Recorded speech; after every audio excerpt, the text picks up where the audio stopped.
My name is Amelia, and I'm 33 years old. I'm a stay-at-home mom. I've been married to Dylan for 6 years, and we have a 5-year-old daughter named Ruby. Since we got married, we've been living with my in-laws, Aaron and Scarlett. Both they and Dylan treat me more like a housekeeper than a family member. We live in Dylan's hometown, a small farming community known for its close-knit, neighborly feel. My in-laws are farmers, and ever since I married Dylan, they've given me lots of farm chores, housework, and even neighborhood committee duties. No matter how much I protest, they just say it's the duty of a daughter-in-law. While the people on the committee are nice and the housework is manageable, the farm work is particularly exhausting. I eventually learned to operate machinery like the combine harvester, but it was hard at first. Other tasks like weeding still tire me out. "You really are slow, aren't you? You act like you're some kind of aristocrat," Scarlett would say. "I'm sorry, Scarlett," I'd reply. "Move faster, with your awkward posture will take forever." Aaron would add. "I'm sorry, Aaron." Every day was filled with apologies to Aaron and Scarlett, whose words were cutting. Occasionally, they'd call me harsh names like stupid and inept, leaving me feeling emotionally and physically drained. One day, I asked Dylan, "Hey, could you please talk to Scarlett and the others? My body can't handle this." Dylan responded with an annoyed smile, "Come on, my parents are getting older. Help them out, we're family." That was his dismissive answer. But then his expression turned stern. "What else are you good for except the chores my mom asks you to do? You're in no position to complain." I couldn't respond to his cold gaze and words, managing only a forced smile and saying, "All right, I'll do my best." Usually, I would have had a retort, but by then my senses must have been numb. I had thought Dylan was the one, especially given his gentle smile before we got married. How quickly he changed after the wedding night. I realized too late that his smile was merely a facade. While he never raised his hand to me, Dylan became emotionally cold and left me feeling isolated. The only blessing in my married life has been our daughter, Ruby. She's turning 6 next year and will be starting elementary school. After preschool, she runs to me and we embrace. As we hug, I stroke her head and snap out of my daydreaming. "Mom, today at preschool, walking back from preschool with Ruby is the most peaceful moment of my day." "Mom, does your hand hurt?" Ruby looks at me with concern. I had a bandage on the hand I was holding Ruby's with from a scrape while working in the garden. "Thank you," I say. I smile at Ruby and say, "I'm fine." Face relaxes. As soon as we step in the door, Scarlett's sharp voice greets us. "You're late. You're spending too much time just picking up a child." Ruby and I both flinch. I wish she'd at least greet Ruby with a "How was your day?" Scarlett, Dylan, and my in-laws have always been cold, not just to me but to Ruby as well. I quietly tell Ruby to put down her back. As she heads to her room to escape Scarlett, I hear Scarlett snort, "Amelia, don't you plan on having any more kids? Ruby is already 5, Time for a baby boy." I sigh internally. Here we go again. My in-laws are traditional and always nag me about needing to have a son. While I stand there grimacing, Scarlett seems to remember something. "Lillian and the whole family are coming for summer vacation this year. Unlike you, she's a good wife and has given birth to 2 sons. Show her some respect." Lillian is Dylan's sister and my sister-in-law. She lives in Boston with her husband, Stephen, and their 2 sons, Leon and Glenn. They are as self-centered as my in-laws, and I find them hard to get along with. Leon and Glenn are no better. Their lack of manners is apparent. It's rare for Lillian to visit except for Christmas, so it's odd she's coming for the summer. The mere thought of the upcoming vacation gives me a headache, especially considering the friction between Ruby and Lillian's boys. Stephen's a decent guy though, so that's a relief. "Fine, I'll prepare their bedding," I say, heading upstairs. Scarlett calls out after me, "Why not ask Lillian for some tips on how to give birth to a boy?" My head heats up at her insensitive comment, and I feel dizzy. I turn back and see Scarlett's unsettling smile. Ignoring her, I go to my room and unlock my phone.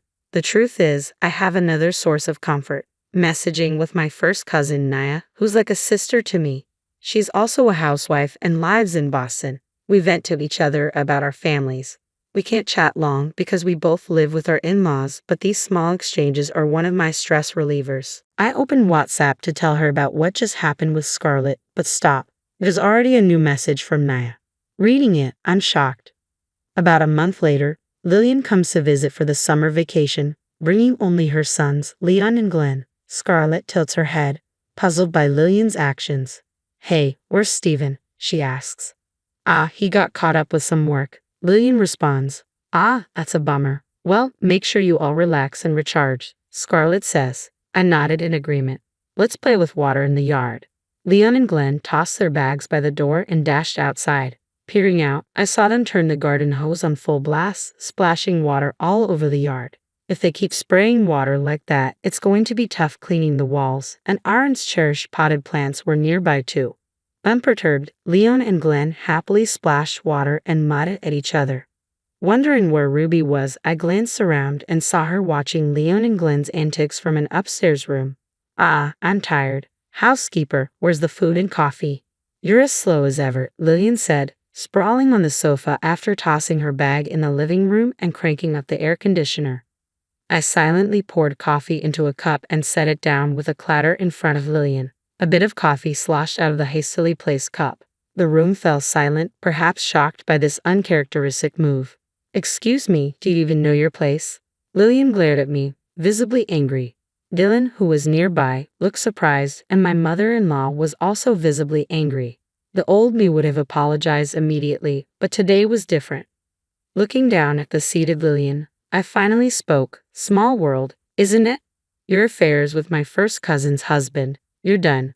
Caught off guard by my sudden words, my mother-in-law and Dylan tilted their heads in confusion, but Lillian was visibly shaken, her eyes wide and her face pale. To explain, let's rewind to the day I found out Lillian was going on a summer vacation. I was about to vent to my friend Naya via text when I received a shocking message. I'm getting a divorce. Concerned, I immediately texted back, asking if she was okay. I found out my husband is cheating on me. I'm tired and considering divorce, Naya replied. I could sense a myriad of emotions from her concise message. Can we talk tonight? She texted, and I agreed.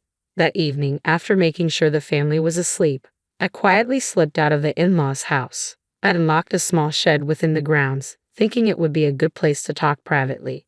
It was a bit dusty, but that was the least of my concerns. Making calls inside the main house would just cause a ruckus and, worst case, my phone could get confiscated. I texted Naya that I was ready and received a call from her shortly after. Hello. Naya's voice sounded nasal and muffled, likely because she had been crying. Are you okay? I asked. I had heard that Naya was going through a tough time, but I never imagined it would end in divorce due to cheating. As I pondered this, Naya started to speak more calmly. She said there had been signs of cheating, but like me, her self-esteem had been eroded by her husband John and her in-laws to the point that she couldn't say anything. One day, she wasn't feeling well during her daytime part-time job and decided to go home early. Although John and her in-laws were supposed to be out at that time, for some reason, John's car and an unfamiliar parasol were at the front door. When she cautiously entered the house, she found John embracing another woman. The other woman didn't even flinch. She was surprised for a moment when she saw Naya, but then she grinned as if she had won. But that wasn't all. Naya continued. Apparently, John's affair partner was my sister-in-law, Lillian. I thought her face looked familiar. When I heard her name from John, I realized she was someone I saw at your wedding, Amelia. At this revelation, I was speechless. I heard that John was pretty infatuated with Lillian and was talking about remarrying her after divorcing Naya. When I heard that, I woke up. What am I doing? Naya said, then added, So, Amelia, how about you and I free ourselves from all this? I was taken aback by her sudden proposition. She explained that we should both divorce and start new lives. Naya's words ended up drastically changing the trajectory of my life, and that brings us to now. Upon hearing my words, Lillian's face turns pale, and she trembles while my in-laws angrily accuse me of making no sense. But when they see Lillian's face, they quickly realize the truth. My in-laws start interrogating Lillian. Naya and I are like sisters. That's why I can't forgive you even more, I tell Lillian. That's why Naya has consulted a lawyer to sue you for damages. Steven found out about your cheating and fled home, didn't he? My in-laws begin to panic upon hearing lawyer and damages, probably worrying about their social standing and money. Lillian, who had been pale until now, glares at me defiantly. So what? Even if I come back to this house, you'll just be working as alleged housekeeper, she says. I just smile. That's not possible. I'm divorcing Dylan too, I say and pull out the divorce papers with my signature on them. Dylan, who had been watching all this like it was someone else's problem, suddenly starts frantically switching his gaze between the divorce papers and me. Realizing I was dead serious, Dylan tears up the divorce papers into tiny pieces. What will happen to Ruby? You think you can raise her on your own? Dylan's voice quivers as he speaks, showing a rare glimpse of human emotion that I hadn't seen in a while. Did you forget that I was a working professional before we got married? Actually, I've already got a line on getting back into my old job.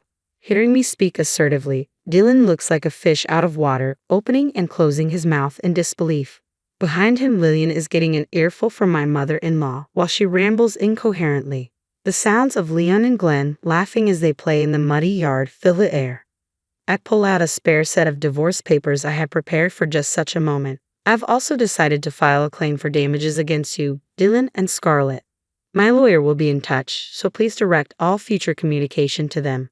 Dylan stands there in a stupor, as if drained of all life. Naya had already consulted with a lawyer she knew and introduced me to them. I paid the initial fee for my savings from when I was single and agreed to pay the rest from the settlement money. I made time to meet with the lawyer, leveraging moments when I was out for community meetings. The recordings I had of my mother-in-law and Dylan's verbal abuse, along with a detailed diary of what had happened, worked in my favor. The lawyer assured me this is definitely to our advantage.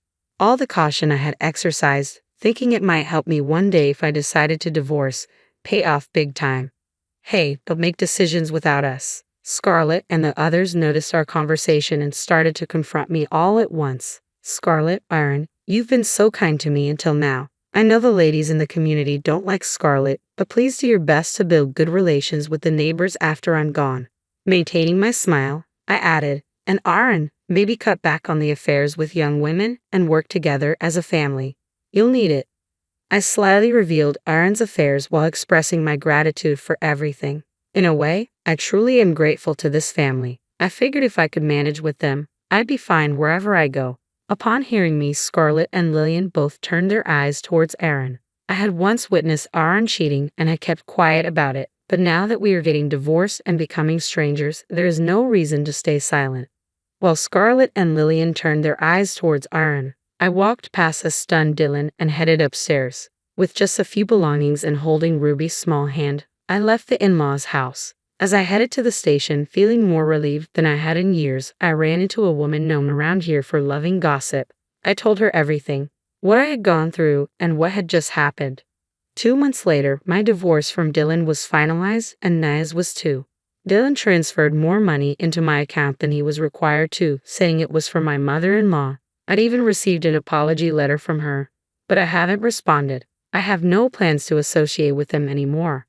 Thanks to the gossip-loving woman, they are now under criticism from the community, labeled as a morally harassing family abandoned by their sons' wives. Moreover, the daughter came back home after cheating. Apparently, my mother-in-law had to sell off their fields to pay me and Naya the settlement money, and I've heard that she is now treating Lillian like a housekeeper. Right now, there is chaos due to Aaron's affair, as I found out through a call from Dylan. I ignored it. It's none of my business anymore. Ruby smiles much more now compared to when we were living with the in-laws. Right now, she's enjoying pancakes with a freshly divorced and cheerful Naya. If it weren't for Naya's intervention, I might never have awakened. From now on, I am living for Ruby's and my own happiness.